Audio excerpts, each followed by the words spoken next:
Hello guys, this is Joana Saahirah with a bonus video offered with class number 4 of our online course, live and recorded, Enta Omri Choreography Breakdown.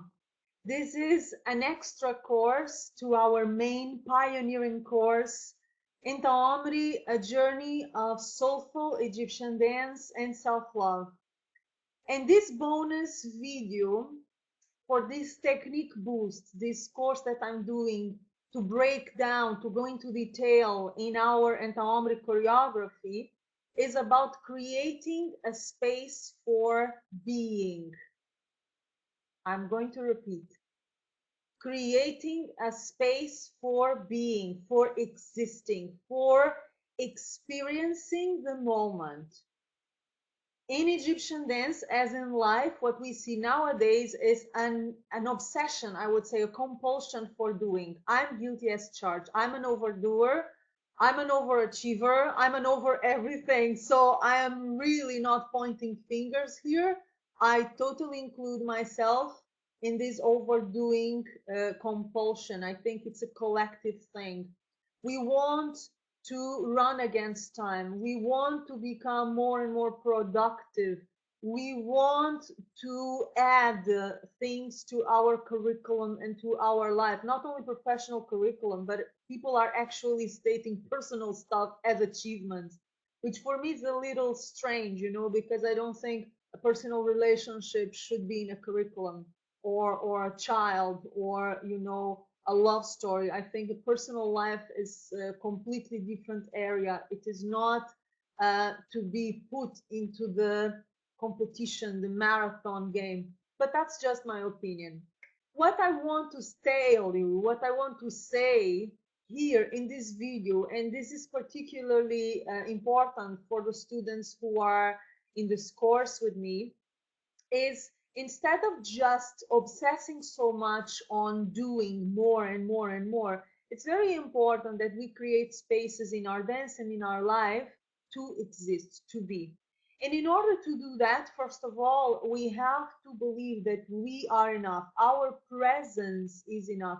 Our emotions, whatever we are feeling right now, whatever we are living right now, is enough. This is true for life and it's true for dance. What happens is in dance and in Egyptian dance these days, the trend, it's what I call the circus act. Everybody's kicking and punching and doing tricks, and the legs go up and the karate kicks go in and go out.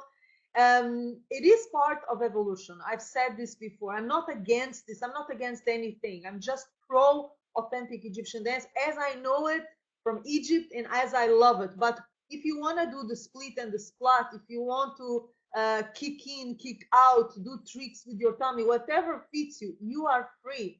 Egyptian dance is about individuality also. It's about freedom. So even things that I don't like and things that I know have nothing to do with Egyptian dance, they have a place. They have a reason to exist. So I'm not against anything. I am just teaching, performing, writing, working on the things that I do like, and the things that I do believe are a reflection of what is Egyptian dance, what is the core, the identity, the soul of Egyptian dance, as I've learned it or relearned it in many years of research and career in Egypt.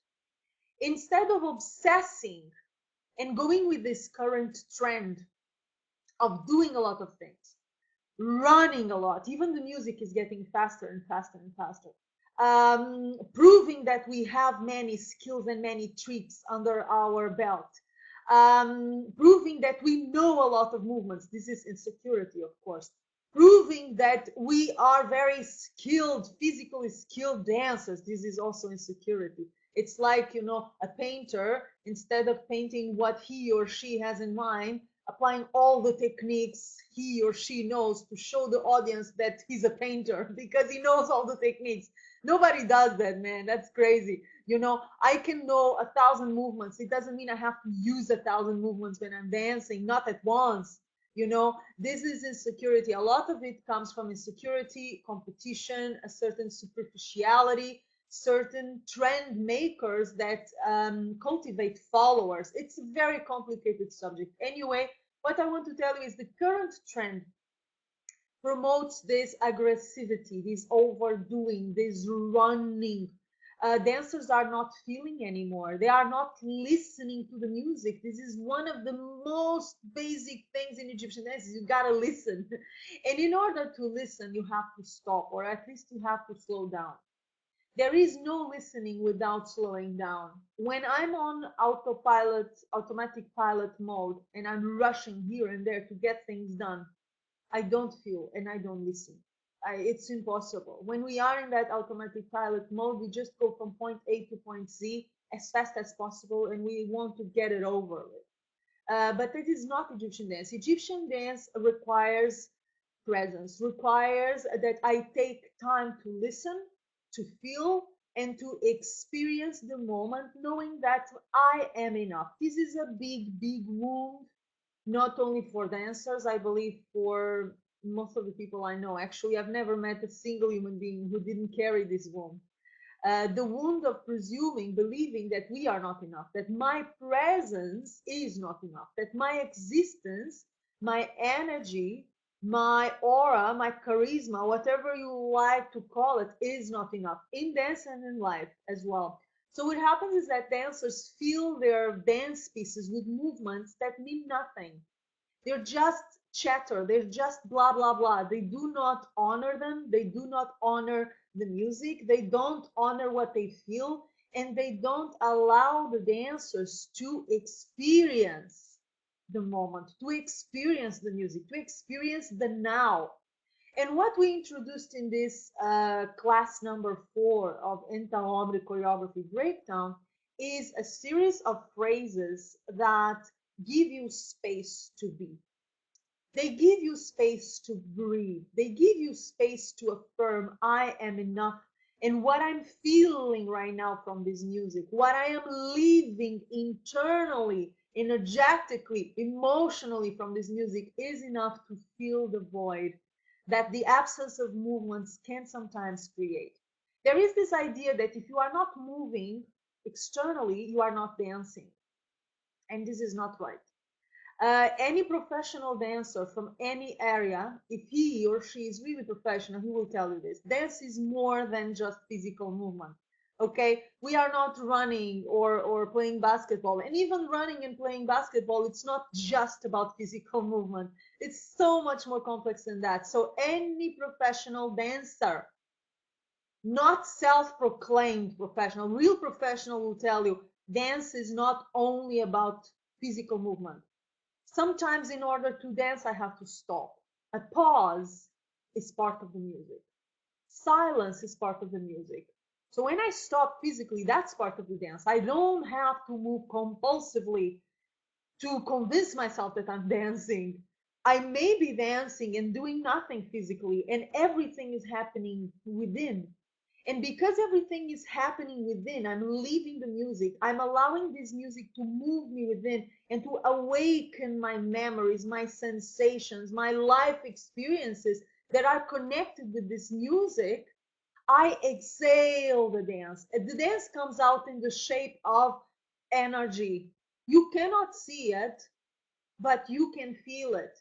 I've been saying this, teaching this, performing this, writing about this for many years. Egyptian dance is so much more than a visual art form. Egyptian dance is the visible and the invisible. It's the physical and it's the ethereal. It's the energetic. It's the emotional.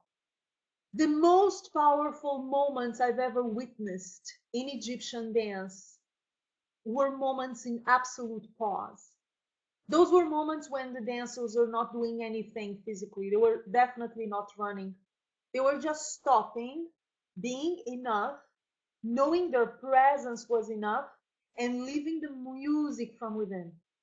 Obviously, there is here an aspect that has to do with the music. Depending on the music that you're working with, you will be called for more physical action or for pauses. Depending on the music that you will be working with, you will be asked to go faster or slower. You are always bound somehow to the music you're working with. But rest assured, even if you are working with a super hectic, fast, busy music, let's say tabla solo, okay? Something very distant from Enta Omri, composed by Mohammed Abdel Wahab, as you may know, for the voice of the Orient, Kulsum. Imagine that we're going to the other spectrum, a tabla solo, very fast, very quick. I invite you to see some of my tabla solos on my YouTube channel and see. I have a lot. My tabla solos improvised in Cairo with my orchestra and in performances all over the world. And you will see examples of what I'm going to tell you now. So even a tabla solo, which is such a fast, busy, overdose of everything, of rhythm, of speed, of stimulation, of testosterone, everything. Even a tabla solo allows you to stop. You just have to listen and find the spaces. If I am talking with you and I don't stop to breathe, I die. If I am talking to you and I don't stop, like now, it comes a point you cannot listen to me, you cannot even understand what I'm saying. Imagine someone who goes ba ba ba ba ba ba ba ba ba ba ba ba ba ba ba like a shotgun. Ta ta ta ta ta ta ta ta ta ta. You stop listening. You stop listening. We need pauses. Communication comes with silences. Communication comes with pauses. So if you wouldn't be able to understand me or to stand me if I didn't stop when I'm talking to you right now, transport that, use that as a metaphor to the dance. When a dancer is ta ta ta ta ta ta ta ta ta ta ta moving without stopping, without this space for being, it becomes unbearable. The audience, if there is an audience, becomes impermeable. Like I don't even know what's that. It's like someone la la la la la la la la la la la la la la, and you say what? I don't know what she's saying, because the speech, when we communicate, speech in the dance form, speech in the verbal form, speech in a painting, everything is speech. We are communicating stories, knowingly or not, all the time.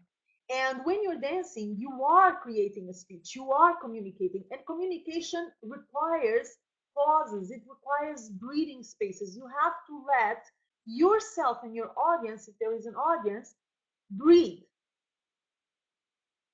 assimilate what you're doing, leave what you're doing with you. Super, super important. And at the bottom of this creation of breathing spaces or feeling spaces or being spaces is, I repeat, this very strong mainstream creed that my presence is not enough. So in order to be a dancer, in order to be accepted, in order to be applauded, in order to be patted on the back and called a diva, I have to kill myself moving and running and competing and kicking. The higher, the better. Let's see who kicks higher, like the can, at the Moulin Rouge. It's crazy, man. It's crazy. Stop. Breathe. The world did not end. you know? So what I want to suggest here in this video for my students at our course at Joana Saahirah's online dance school, but for all the students that follow me and follow my work. So I'm sharing this video on my YouTube channel, so you will be seeing it even if you are not part of our school. For everybody, guys, stop this crazy trend of running and rushing and stressing and struggling and overdoing. It does not make you a better dancer, and it does not make you a happier human being. Everything that applies to Egyptian dance, you already know what I think, applies to life. And a life without silence, a life without pauses, a life without spaces for being, a life without spaces for listening and feeling and experiencing the life I'm having is not life at all. The same way as a dance is not really a dance if you are not living it. If you are so obsessed with proving yourself and proving that you know, and if you are so into this craziness of competition, who does more in less time, who does the harder kick, If you're too much in this trend, crazy trend, you're really going to miss the experience of Egyptian dance that has a lot to do with living the music.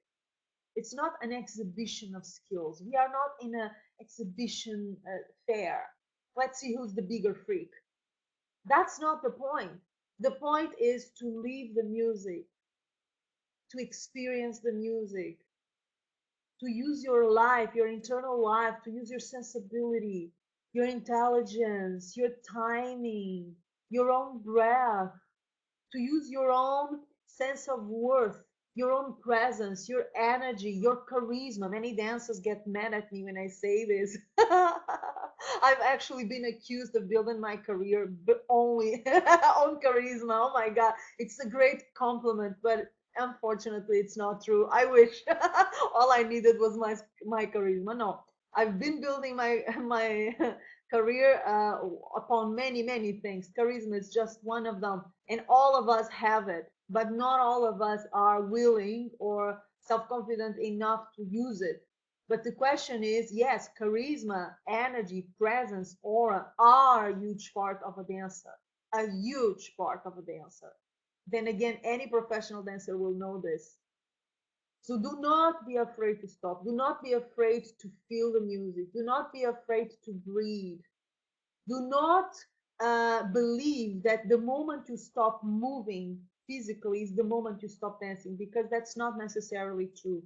You stop dancing when you disconnect from the music. You stop dancing when you're not feeling it anymore. You're there, but you're thinking about something else. Then you're not dancing. But if you are connected with the music emotionally, if you are listening, yes, and these guys here, this is the most important instrument of a dancer, by the way. That's the most important part of a dancer's body. It's not the legs, it's not the arms, it's the ear. If you are not using your ear, you are not a dancer to begin with, actually. And I know I'm being very harsh here, but somebody has to say the truth because it's crazy, it's crazy. What I see nowadays, I stopped commenting on it because I would spend the time I don't have commenting on the bullshit I see, man. It's very sad. And like every trend, I know it will pass. But here I am spreading the message, spreading my vision. Of course, this is my vision of Egyptian dance, not only based on my experience in Egypt, but also in my own sensibility and my own understanding of what Egyptian dance is. I invite you here to relax, to believe that you are enough, to believe that your presence, your inner life, your relationship, your emotional relationship with the music, they are enough to fill the void. And the only thing that creates void is lack of presence, a lack of connection with the music, lack of passion as well. Otherwise, you are not only allowed, but you are invited. You should be able to cultivate silence as you cultivate the music. You should be able to cultivate stillness as you cultivate action. You should be able to trust yourself enough to listen when the music tells you to stop. You should be able to trust yourself enough to listen when your life is telling you to stop. I know it's hard. Again, I fail at this many times. In dance, I'm okay because it's my job. I've been doing it intensely for many years. So in dance, I'm okay. In life, it's harder. Sometimes I don't listen to life. It tells me to stop and I keep going. And then I crush against the wall, of course. This is an invitation not only for Egyptian dance. It is an invitation not only for our choreography at Enta Omri, the one we've been working on, Joana Saahirah's online dance school. No, this is an invitation really for your life and for everyone. Action and pause. A combination of the two, a balance of the two will make a great dance and will make a great life. If you pend too much for one of the sides because it's convenient or that's because you've been taught and you never question, you will end up bumping against some sort of wall. Believe me, I've been there. I hope this message was clear and inspiring and empowering. I hope you take your time to listen and to breathe and to feel and not letting the experience pass you by. When you're dancing, And when you're living, be here, be present, enjoy the moment. Carpe diem. In dance as in life, always. I love you guys. I'm leaving you with a kiss and a beautiful, beautiful deep breath.